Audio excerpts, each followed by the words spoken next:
அனைவருக்கும் வணக்கம். Online நஸ்தோ Trichy TV, எளிமை யதார்த்தம் கலந்த ஜோதிடம். வணக்கம் நண்பர்களே. நம்மளுடைய மனதை ஆளக்கூடிய கிரகம் சந்திரன். இந்த சந்திரன் எப்பொழுது நமக்கு மிகுந்த நன்மையை தருவார்? அதாவது இப்படி கூட தலைப்பு வச்சுக்கலாம், சந்திரன் எப்போது நண்பர், எப்பொழுது பகைவர், அல்லது நண்பர் சந்திரன் எப்போது சுபர், எப்போது பாவர், இப்படி வச்சுக்கலாம். இதான் கரெக்டாக இருக்கும்னு நினைக்கிறேன். சரி, சந்திரன் எப்போது சுபர் அப்படின்னா நம்ம எடுத்த உடனே என்ன சொல்லுவோம்? சந்திரன் எந்த லக்கணத்துக்கெல்லாம் திரிகோண பாவமா வருதோ அவங்களுக்கெல்லாம் அவங்க நல்லது செஞ்சுருவாருன்னு நினைப்போம் இல்லையா? இப்போ ஒரு உதாரணத்துக்கு பாருங்க, மீன லக்கணத்துக்கு அவர் 5ஆம் அதிபதி, விருச்சிக லக்கணத்துக்கு அவர் 9ஆம் அதிபதி பிளஸ் பாதகாதிபதி. நம்ம அந்த பாதக ஸ்தானத்துக்குள்ளார போகல, ஓகேங்களா? இந்த 2 லக்கணத்துக்கும் அவர் திரிகோண அமைப்புக்கு வருவார். அப்போ இந்த 2 லக்கணத்துக்கும் அவர் நன்மையை செய்யக்கூடிய அமைப்பாக இருப்பார். மேச லக்கணத்துக்கு அவர் 4ஆம் அதிபதி, அந்த அமைப்பு கூட பரவாயில்ல. தனுசு லக்கணத்துக்கு 8ஆம் அதிபதியாகவும் சிம்ம லக்கணத்துக்கு விரையாதிபதியாகவும் வருவார். இதை தான் நம்ம காலங்காலமாக நம்ம பார்த்துட்டு இருக்கோம் இல்லையா? இதை கொஞ்சம் அதாவது மாடிஃபிகேஷன் பண்ணி இருக்கிறத கொஞ்சம் வேற ஒரு அமைப்பில் நம்ம பார்க்கலாம். வணக்கம், நான் உங்கள் ஜோதிடர் ரவிச்சந்திரன், திருச்சி மேட்டுப்பாளையத்திலிருந்து. நம்மகிட்ட ஆன்லைனில் ஜாதகம் பார்க்கணும்னு நினைக்கிறவங்க இந்தியாவை சார்ந்தவர்களாக இருந்தால் 1010 ரூபா கட்டணத்திலும், வெளிநாட்டை சார்ந்தவர்களாக இருந்தால் 3030 ரூபா கட்டணத்திலும் நம்மகிட்ட ஜாதகம் பார்த்துக்கலாம். நைட்டு 8 மணிலேருந்து 9 மணிக்குள்ளார மட்டும்தான் நீங்கள் அப்பாயின்மெண்ட்டுக்கு கால் பண்ணி நீங்கள் அப்பாயின்மெண்ட் வாங்கிக்கணும், சரிங்களா? மற்ற டயத்தில் நீங்கள் ஃபோன் பண்ணீங்க அப்படின்னா நான் அப்பாயின்மெண்ட்டில் இருப்பேன், அதனால் உங்கள் ஃபோனை எடுக்க முடியல. ஒரு அப்பாயின்மெண்ட்டில் இருக்கும்போது உங்கள் ஃபோனை வந்து நான் எடுத்து பேசிகிட்டு இருக்கும்போது பார்த்தீங்கன்னா அப்பாயின்மெண்ட்டில் இருக்கிறவங்களுக்கு அது ரொம்ப சங்கட்டமாக இருக்குது, சங்கோச்சமாக இருக்குது. அதுக்காகத்தான் இந்த ஒரு புது ஐடியா. நைட்டு 8 மணிலேருந்து 9 மணிக்குள்ளார உங்களுடைய அப்பாயின்மெண்ட் வேணுங்கிறவங்க புக் பண்ணிக்கங்க. கீழேயே நான் வந்து கொடுத்துருக்கேன் வாட்ஸ்அப் நம்பர் எவ்வளோன்ட்டு. நிறைய பேர் என்ன பண்ணுறீங்க, வாட்ஸ்அப்பில் கமெண்ட் பண்ணுறீங்க ஜாதகம் பார்க்க எவ்வளவுன்னு. அதான் நான் வீடியோவிலே தெளிவாக சொல்லியிருக்கிறேனே, 1010 ரூபா கட்டணம், 3030 ரூபா கட்டணம் அப்படின்னு. அப்புறம் மறுபடியும் தனியாக வந்து வாட்ஸ்அப்பில் மெசேஜ் கேட்குறீங்க. எவ்வளோ நேரம் ஜாதகம் பார்ப்பீங்க? அப்படி ஒரு சில பேர் சந்தேகம். 40 நிமிஷம் மதியம் ஒரு அப்பாயின்மெண்ட் எடுத்து பார்த்தோம், அது வந்து 1 மணி நேரம் கூட வந்துச்சு, ஓகேங்களா? அது மாதிரி ஒரு 20 நிமிஷம் முன்ன பின்னெல்லாம் இருக்க தான் செய்யும். அதனால் பார்க்கணுன்னு விருப்பம் இருக்கிறவங்க நம்ம சொல்கிற ப்ரொசீஜரை வந்து ஃபாலோ பண்ணிக்கங்க. நம்மளுடைய அதாவது வாடிக்கையாளர்களுக்கு எந்த விதத்துலையும் ஒரு டிஸ்டர்ப் இருக்கக்கூடாது அப்படிங்கிறதுக்காக தான் இந்த முன்பதிவு செய்யக்கூடிய அந்த நேரத்தை இரவு 8 மணி முதல் 9 மணி வரை, அந்த 1 ஹவரில் நீங்கள் புக் பண்ணிக்கலாம். முன்னாடி காலையில் கொடுத்து வந்துடுறீங்களா 10 மணிலேருந்து 11 மணி வரை, அந்த டைம் நல்ல ரெஸ்பான்ஸ் இருந்துச்சு. இருந்த போதிலும் 10 to 11 அப்பாயின்மெண்ட்டை நம்ம வந்து வைக்கிறது இல்லை. அதனால் அந்த டைம் தவிர்த்து இப்போ வந்து இரவு 8 to நான் எந்த மீட்டிங் போயிட்டு வந்தாலும் பார்த்தீங்கன்னா அந்த ஒரு மணி நேரத்தில் நம்ம அப்பாயின்மெண்ட் ஷெட்யூல் போட்டுடலாம். அப்படிங்கிறதுக்காக தான் இரவு 8 to 9 வச்சுருக்கு, ஓகேங்களா? சரி, வாங்க நம்ம இந்த வீடியோக்குள்ளார போகலாம். சந்திரன் எப்போது சுபர், எப்போது பாவர் அப்படிங்கிற ஒரு அமைப்பு. சரி, நான் பல வீடியோக்குள்ளே நம்ம வந்து சொல்லியிருக்கோம். நம்மளுடைய ஆன்லைன் அஸ்ட்ரோ திருச்சி டிவியை புதுசாக பார்க்குறவங்க சப்ஸ்கிரைப் பண்ணிக்கோங்க. பக்கத்தில் இருக்க பெல் பட்டனை கிளிக் பண்ணிட்டு ஆளுங்கிற ஒரு ஆப்ஷனை வந்து கிளிக் பண்ணிக்கோங்க. லைக் பண்ணுங்கள், ஷேர் பண்ணுங்கள், ஹைப்புன்னு இருக்கிற பட்டனை வந்து கிளிக் பண்ணிக்கோங்க. சரி, சந்திரனை எப்போதும் ஒளியுடன் நம்ம புரிஞ்சுக்கணும். என்ன காரணம் அப்படின்னு சொல்லி பார்த்தீங்கன்னா, பூமிக்கு இருக்கக்கூடிய ஒரு மிக முக்கியமான துணைக்கோள் சந்திரன். நீங்கள் ஒரு அமைப்பை எடுத்து பார்த்தீங்க அப்படின்னா, சந்திரன் எப்போது ஒரு ஜாதகத்தில் மிகுந்த சுபராக இருக்கிறாரோ அந்த நேரத்தில் பிறந்தவர்கள் தான் மகா உன்னத பிறவிகளாக பிறக்கிறாங்க. நம்ம ஏற்கனவே அதை பற்றி ஒரு வீடியோ போட்டோம்.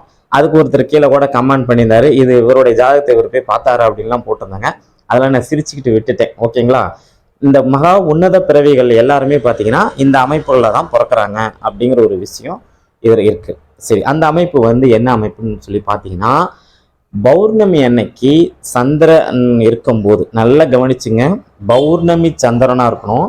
இந்த பௌர்ணமி சந்திரனாக இருக்கக்கூடிய இந்த பௌர்ணமி சந்திரனை எந்த காரணத்து கொண்டும் செவ்வாயோ சனி பகவானோ, அதன் பிறகு ராகு கேது தொடர்பு சேர்க்கை, செவ்வாய் சனியின் பார்வையில் இந்த 4 கிரகமும் சந்திரனோட சேரும். ஆனால் பார்வை வந்து செவ்வாய் சனிக்கு மட்டும்தான், ஓகேங்களா? இந்த 4 கிரகங்களில் செவ்வாய் சனியின் 4, 7, 8ஆம் பார்வையிலையோ அல்லது 3, 7, 10 சனி பகவானுடைய இந்த 3 பார்வைகளையும் அவர் இருக்கக்கூடாது. அதை விட இன்னொரு முக்கியமான விஷயம் சொல்றேன், இதுதான் உங்களுக்கு ரொம்ப ஆச்சரியமா இருக்கும். குருவின் பார்வையிலையும் அதாவது குருவின் இணைவில் இருந்தாலும் பாதி வந்து பாதிப்பை தருது. ஜாதகர் ஏமாளியாக இருக்கிறார், ஏமாளியாக இருக்கக்கூடாது இல்லையா?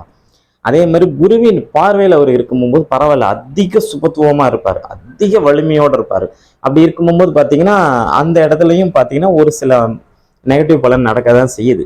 ஓகேங்களா? அதனால நம்ம அந்த சப்ஜெக்டுக்குள்ள போக வேண்டாம். சந்திரன் ஒளி அமைப்போட பௌர்ணமி சந்திரனா இருக்கும்போது அவர் மிகுந்த ராஜயோகத்தை தருவார் அப்படிங்கிற ஒரு அமைப்பை ஃபர்ஸ்ட் நம்ம தெரிஞ்சுக்கணும். எல்லாருடைய ஜாதகத்திலையும் இப்படி இருக்க போறதில்லை. ஆனா இப்படி இருக்கிற ஜாதகங்கள் தான் மிகப்பெரிய சாதனையாளராக வராங்க. மக்கள் பிரதிநிதி, அரசியல்வாதி, அரசு அதிகாரிகள், நீங்க எல்லா ஜாதகம் எடுத்து செக் பண்ணி பாருங்க, இந்த அமைப்புல தான் இருப்பாங்க. இதுல மாற்றமே கிடையாது. சரி, இந்த 12 மாசத்துக்கு 12 பௌர்ணமி வரும் சார். அந்த 12 பௌர்ணமியுமே உன்னதமான பௌர்ணமியா அப்படின்னு சொல்லி பார்த்தீங்க அப்படின்னா நல்லா தெரிஞ்சுங்க. கார்த்திகை மாதம் வரக்கூடிய திருக்கார்த்திகை பௌர்ணமி மிக மிக சிறப்பான ஒரு பௌர்ணமி. ஏன்னா சந்திரன் அங்கே உச்சம் பெறுவார். சரிங்களா? அதனாலதான் திருவண்ணாமலையில அன்னைக்கு நம்ம தீபம் ஏற்றுறோம். நம்மளும் இந்த வீட்டில் இந்த பரணி, கார்த்திகை, இந்த நட்சத்திரங்கள் எல்லாம் 3 நாள் வீட்டில் தீபம் ஏற்றுவோம். சரி, அந்த பௌர்ணமி மிக மிக சிறப்பான பௌர்ணமி. 2வது பௌர்ணமின்னு பார்த்தீங்க அப்படின்னா தை மாசம் வரக்கூடிய தைப்பூசம். இந்த பௌர்ணமி மிக மிக மிக சிறப்பான ஒரு பௌர்ணமியா இருக்கும். ஏன்னா இதுலதான் தைப்பூசம் அன்னைக்கு பார்த்தீங்கன்னா முருகப்பெருமானுடைய கோயில்ல மிகப்பெரிய ஒரு விசேஷங்கள் நடக்கும். 2வது பௌர்ணமி. 3வது பௌர்ணமி பார்த்தீங்கன்னா சித்திரா பௌர்ணமி. சித்திரை மாசம் நம்மளுடைய சந்திர பகவான் சித்திரை நட்சத்திரத்துல இருக்கக்கூடிய இந்த சித்திரா பௌர்ணமி 3வது உயர்ந்த ஒரு யோகா அமைப்பை கொடுக்கும். இதனுடைய வேரியேஷன்ஸ் இருக்குல்ல. ஓகேங்களா? சரி, 4வது பௌர்ணமி பாருங்க. 4வது பௌர்ணமி எது அப்படின்னு சொல்லி பார்த்தீங்கன்னா ஆவணி மாசம் வரக்கூடிய நம்மளுடைய ஆவணி ஆவிட்டம். இந்த 4 பௌர்ணமியும் மிக மிக உன்னதமான பௌர்ணமி. ஏன்னா இதுல சந்திரன் உச்சத்தை ஃபர்ஸ்ட் சொன்னோம், சந்திரன் ஆட்சியை 2வதா சொன்னோம், சூரியன் உச்சத்தை 3வதா சொன்னோம், சூரியன் ஆட்சியை 4வதா சொல்லியிருக்கோம். இந்த 4 பௌர்ணமி மிக சிறப்பான யோகத்தோட இருக்கும். நம்ம முன்னாடி சொன்ன மாதிரி செவ்வாய் சனியின் பார்வை, சேர்க்கை, தொடர்பு, ராகுகேதுடைய சேர்க்கை இதெல்லாம் இருக்காம இருந்தால் மட்டும்தான் இந்த பௌர்ணமி நல்ல பௌர்ணமியா இருக்கும். நல்ல யோகங்களை அள்ளி கொடுக்கும். சந்திரன் மனதுக்கு அதிபதி, பணத்தை தரக்கூடியவர், அரசியல் செல்வாக்கு உள்ளவர், வீடு, மனை, வாகனம், தாயார், கல்வி, சொத்து, வித்தைக்கு காரகம். அவர் 4ஆம் காலபுருஷனுக்கு 4ஆம் இடம் அப்படிங்கிறனால அந்த அமைப்புல நம்ம சொல்றோம். வீட்டுக்கான காரக கிரகம் வேற, வாகனத்துக்கான காரக கிரகம் வேற, தாய்க்கான காரக கிரகம் மட்டும்தான் சந்திரன். இப்படி இந்த அமைப்பு இருக்கும்போது காலபுருஷனுக்கு 4வது இடம்ங்கிறதுனால இந்த சந்திரன் மிக மிக ஒரு அற்புத நிலையில நம்ம ஜாதகத்துல இருந்தால் நல்ல யோகத்தை அள்ளி கொடுப்பார். சரி சார், நீங்க 4 பௌர்ணமி சொல்லிட்டீங்க, மீதி இருக்கிற 8 பௌர்ணமியில விசேஷமே இல்லையா அப்படின்னு பார்த்தீங்கன்னா நல்லா பார்த்துங்க. அதுக்கப்புறம் அவர் நட்பு நிலைமையில இருப்பார் பார்த்தீங்களா, மிதுனம் கன்னியில. மிதுனம் கன்னி இந்த 2 வீடுகளில் அவர் ரொம்ப நட்பு நிலைமையில இருப்பார். அவருடைய புள்ள வீடு அப்படிங்கிறனால மார்கழி மாசம் வரக்கூடிய திருவாதிரை 5வது பௌர்ணமி. நம்ம 4 பௌர்ணமி சொல்லிட்டோம், இது 5. சரிங்களா? அதன் பிறகு பங்குனி உத்திரம் முருகப்பெருமானுக்கு விசேஷமானது. பங்குனி உத்திரம் இது 6வது விசேஷம். சரி, அதன் பிறகு பார்த்தீங்க அப்படின்னா வைகாசி மாசம் வரக்கூடிய வைகாசி விசாக பௌர்ணமி. இதுவும் ஒரு மிக சிறப்பான ஒரு அமைப்பை கொடுக்கும். சரிங்களா? அதே மாதிரி வைகாசி விசாகம் மட்டும் நீங்க நினைச்சுக்காதீங்க. வைகாசி விசாகங்கிறது ஒரு நல்ல அற்புதமான நாள், முருகப்பெருமானுக்கு நல்ல விசேஷத்தை தரக்கூடிய ஒரு அருமையான ஒரு யோகா அமைப்பு அப்படின்னு ஒரு விஷயம். சரி, அதன் பிறகு பார்த்தீங்க அப்படின்னா நம்மளுடைய மாசி மாசம் வரக்கூடிய அந்த பௌர்ணமி. இப்படி நம்ம எல்லா பௌர்ணமியுமே நம்ம எடுத்து சொல்லலாம். மாசில வரக்கூடிய பௌர்ணமி. ஓகேங்களா? அதன் பிறகு மேக்சிமம் எல்லா வீடுகளையும் நம்ம கவர் பண்ணிட்டோமா? துலாத்துல சூரியன் இருக்கும்போது, மேசத்துல சந்திரன் இருக்கும்போது ஒரு பௌர்ணமி வரும். அந்த பௌர்ணமியை விட்டுட்டோம், அதை சொல்லலை. அதே மாதிரி கன்னியில சூரியன் இருக்கும்போது மீனத்துல பௌர்ணமி வரும். அந்த பௌர்ணமி நம்ம சொல்லலை. மிதுனத்துல சூரியன் இருக்கும்போது தனுசுல சந்திரன் இருக்கும்போது வரக்கூடிய அந்த பௌர்ணமி, அதாவது இந்த பௌர்ணமிகள் எல்லாமே ஓரளவுக்கு நல்ல சிறப்பான ஒரு அமைப்பு அப்படின்னு நீங்க வச்சுக்கணும். இதெல்லாம் சந்திரனுடைய உன்னத நிலையை காட்டக்கூடிய ஒரு அமைப்பு. சரி, இந்த சந்திரனுடைய அமைப்பை மட்டும்தானா சார், மற்ற சந்திரனுடைய அமைப்புல எல்லாம் எந்த யோகமும் இல்லையா அப்படின்னு? இந்த பௌர்ணமி சந்திரனுடைய அமைப்புல அவர் பிறக்கும்போது அந்த சந்திர கேந்திரத்துக்கு, சந்திரன் ஒரு இடத்துல இருப்பாரு, அதுக்கு நேர் 7ல சூரியன் இருப்பாரு.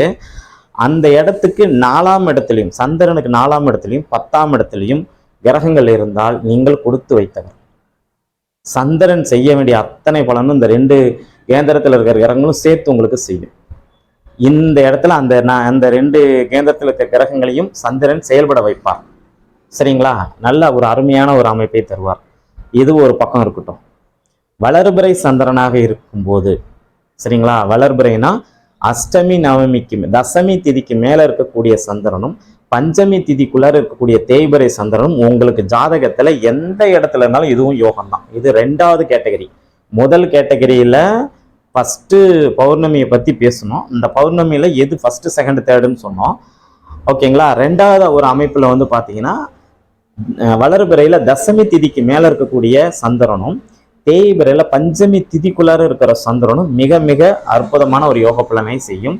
இவங்களுக்கும் சந்திரனுடைய ஆதிக்கத்தால மிகப்பெரிய ஒரு ராஜயோகங்கள் நடக்கும் அப்படின்னு ஒரு மனசுல நீங்க தெளிவு பண்ணிக்கணும். சரி, இது 2வது கேட்டகரி முடிஞ்சிருச்சா? 3வது கேட்டகரி இருக்கு.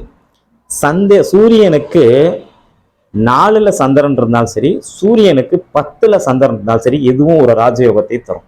நல்லா புரிஞ்சுக்குங்க. பௌர்ணமி யோகத்துல பிறந்தவங்க மட்டும்தான் சாதிப்பாங்க, அதே மாதிரி அமாவாசை யோகத்துல பிறந்தவங்க மட்டும்தான் சாதிப்பாங்க, அப்படி எல்லாம் கிடையவே கிடையாது. சூரியனுக்கு 4ஆம் பாவத்துல சந்திரன் இருக்கும்போது அவர் வளர்பிறையில அஷ்டமி நவமி திதியில இருப்பாரு. சூரியனுக்கு 10வது இடத்துல சந்திரன் இருக்கும்போது தேய்பிறையில அவர் அஷ்டமி நவமியில இருப்பார். இந்த விஷயத்த நல்லா நீங்க தெளிவாக கவனிச்சுங்க. இதுவும் ஒரு மிகப்பெரிய ராஜயோகங்களை தரும். இந்த அமைப்பு இருக்கும்போது ஒரு ஜாதகர் பிறந்த உங்களுக்கு சூரிய திசை நடந்துச்சுன்னா, இந்த ஜாதகருடைய அப்பா நல்ல ஆரம்பத்துல கஷ்டப்பட்டாலும் அதன் பிறகு அந்த ஏரியாவில் அவரை தெரிகிற அளவுக்கு அவருடைய புகழ் ஓங்கி நிற்கும். இவங்களுடைய சொத்து, இவங்களுடைய வருமானம், இவங்களுடைய நிலபலம், வீடு, மனை, வாகனம் இதெல்லாமே பார்த்தீங்கன்னா ஒரு பிரசித்தி பெற்ற இடத்துல அமையும். நல்ல ஒரு பிராண்டட் விஷயமான ஒரு அமைப்பை தான் இவங்க வந்து பயன்படுத்துவாங்க அப்படிங்கிற ஒரு விஷயம்லாம் இதற்குள்ளார ஒளிஞ்சிருக்கக்கூடிய ரகசியங்கள். சரிங்களா? அதனால இதெல்லாம் நமக்கு இல்லையே, நம்ம பௌர்ணமியில பிறக்கலையே, வளர்பிறையில வந்து பாத்தீங்கன்னா தசமி திதிக்கு மேல பிறக்கலையே, தேய்பிறையில பஞ்சமி திதிக்குள்ளார நம்ம பிறக்கலையே அப்படிங்கிற அந்த எண்ணம்லாம் இருந்தா இந்த வீடியோவை பார்த்ததுக்கு அப்புறம் அந்த எண்ணத்தெல்லாம் மாத்திடுங்க. ஓகேங்களா? சரி, அதன் பிறகு பாருங்க, இன்னும் ஒரு இதற்கப்புறம் சொல்லக்கூடிய ஒரு விஷயம். இப்ப இது வரைக்கும் சொன்னது எல்லாமே நல்ல ஒரு விஷயம். இந்த சந்திரனை குரு பார்ப்பது, சந்திர அதியோகத்துல மற்ற கிரகங்கள் இருப்பது, இதெல்லாமே யோகம் வச்சுக்கோங்க. சரிங்களா? இதெல்லாமே யோகத்தை பத்தி பேசியாச்சு. சந்திரன் எப்போது பாவர் அப்படின்னு பார்க்கும்போது, சந்திரன் எப்போதெல்லாம் அமாவாசை சந்திரன் அல்லது தேய்பிறையில தசமி திதிக்கு மேல இருக்கக்கூடிய சந்திரன், தசமி திதிக்கு மேல இருக்கக்கூடிய சந்திரன், அதே மாதிரி வளர்பிறையில வந்து பஞ்சமி திதிக்குள்ளர இருக்கிற சந்திரன், இந்த 10 நாள்ல இருக்கும் போது அவர் வந்து நல்ல பலன்களை தருவதற்கு அவரால் முடியாது. இதுலயும் அளவு இருக்கு. ஓகேங்களா? அமாவாசைக்கு முதல் நாள் இருட்டா இருக்கும், அமாவாசைக்கு அடுத்த நாள் இருட்டா இருக்கும், அதுக்கப்புறம் லைட்டா ஒரு கோடு தெரியும். முதல் நாள் வந்து அமாவாசைக்கு முதல் நாள், அதாவது 13ஆவது தேதியில வந்து பாத்தீங்கன்னா லைட்டா ஒரு கோடு தெரியும். அதற்கு தகுந்த அளவுக்கு சந்திரனுடைய அமைப்பு அங்கே இருக்கத்தான் செய்யும் அப்படின்னு நம்ம ஒரு விஷயத்தை தெளிவுபடுத்திக்கணும். சரிங்களா? அமாவாசை சந்திரன் பாதிப்படைய செய்வார். நீங்க கேட்கலாம், ஒரு முன்னாள் முதல்வருடைய ஜாதகத்துல சூரியனும் சந்திரனும் சேர்ந்து ரிஷபத்துல இருக்கு, அவர் அமாவாசை யோகத்துல பிறந்தாரு, அவர் எப்படி நாட்டை ஆண்டார் அப்படின்னு நல்லா கவனிச்சுக்கோங்க. அவருக்கு நேர் 7ஆம் பாவத்துல பாருங்க, நட்பு வீட்டுல குரு வந்து 2 பேர்த்தையுமே பாக்குறாரு. சரிங்களா? பாக்குறாரா இல்லைங்களா? சிவராஜ யோக அமைப்பை பெற்ற நம்மளுடைய குரு பகவான் விருச்சிகத்திலிருந்து பாக்குறாரு. அப்ப இழந்த ஒளியை நம்மளுடைய சந்திரன் அங்கே பெற்று விட்டார் அர்த்தம். ஒரு சில பேர் எதுக்கும் கமெண்ட் கேட்பாங்க, ஏன்னா இது மாதிரி கமெண்ட்ஸ் எல்லாம் எனக்கே கூட நான் ஜோதிடம் படிக்கும் போது எனக்கு தோணுச்சு. அமாவாசை சந்திரனை அமாவாசையில் இருக்கக்கூடிய சந்திரனை குரு பகவான் வந்து பார்க்கும்போது அவர் அங்க வந்து இழந்த ஒளியை பெறுகிறார், இழந்த வலிமையை பெறுகிறார்னு சொல்லி புக்ல போட்டிருக்கேன். அப்ப அன்னைக்கு நிலா வந்து வெளிச்சமா தானே தெரியும், ஏன் இருட்டா தெரியும்னா நான் எங்க அப்பாட்டெல்லாம் அந்த கேள்வி கேட்டிருக்கேன். ஓகேங்களா? என்னுடைய நாலேஜுக்கு எங்க அப்பா அது சொன்னாரு. நம்ம அதை ஒரு உருவகமாக தான் எடுத்துக்கணும், தவிர நம்மளுடைய கண்ணுக்கு அது புலனாகாத ஒரு விஷயம். ஆனாலும் அது யோகத்தை செஞ்சுச்சா இல்லையா கலைஞர் கருணாநிதி ஜாதகத்துல அப்படின்னு சொன்னார் எங்க அப்பா. ஓகேங்களா? அப்போ அமாவாசை சந்திரனாக இருப்பதனால அது தோஷம் நினைச்சுக்காதீங்க. இந்த அமாவாசை சந்திரனோட பாருங்க, புதன் சூரியன், சுக்கிரன் இந்த 3 கிரகத்தை கண்டிப்பா சந்திரன் கிராஸ் பண்ணும். அப்பதான் அமாவாசைக்குள்ளார அவர் உள்ள நுழைவார். ஒண்ணு சூரியனுக்கு பின்னாடி சுக்கிரன் இருக்கணும், அல்லது சூரியனுக்கு முன்னாடி சுக்கிரன் இருக்கணும், சூரியனுக்கு பின்னாடி புதன் இருக்கணும், அல்லது சூரியனுக்கு முன்னாடி புதன் இருக்கணும், அல்லது சூரியன், புதன், சுக்கிரன் 3 பேரும் சேர்ந்து சூரியனோடவே, அதாவது ஒரே வீட்டுல இருக்கணும். இந்த அமைப்புக்குள்ள உள்ள போகும்போது இங்கே சந்திரன் சுக்கிரனோட இணையும் போது சந்திரனின் காரகத்துவங்கள் அவர் என்ன லக்னத்துல பிறந்திருக்கிறாங்களோ அந்த லக்னத்தினுடைய ஆதிபத்தியங்கள் பூரா செயலிழந்து போயிடும். அப்போ இங்கே சந்திரன் வலிமை பெறுவார். அவர் எந்த லக்னத்துக்கு ஆதிபத்தியமோ சந்திரனின் காரகத்துவங்கள் இதெல்லாம் அந்த ஜாதகருக்கு நல்ல வேலை செய்யும். சுக்கிரனின் வலிமைக்கேற்ப, புதனின் வலிமைக்கேற்ப. ஆனா இந்த 2 கிரகத்தையும் இங்க இருக்கக்கூடிய சந்திரன் அப்போ இங்கே அமாவாசை சந்திரனாக இருந்தாலும் சுக்கிரனோட நெருங்கி இருக்கும்போது 8 டிகிரி 13 டிகிரிக்குள்ள நெருங்கி இருக்கும்போது, புதனோட நெருங்கி இருக்கும்போது கூட அவர் நல்ல ஒளி நிலைமையோட தான் இருப்பார்.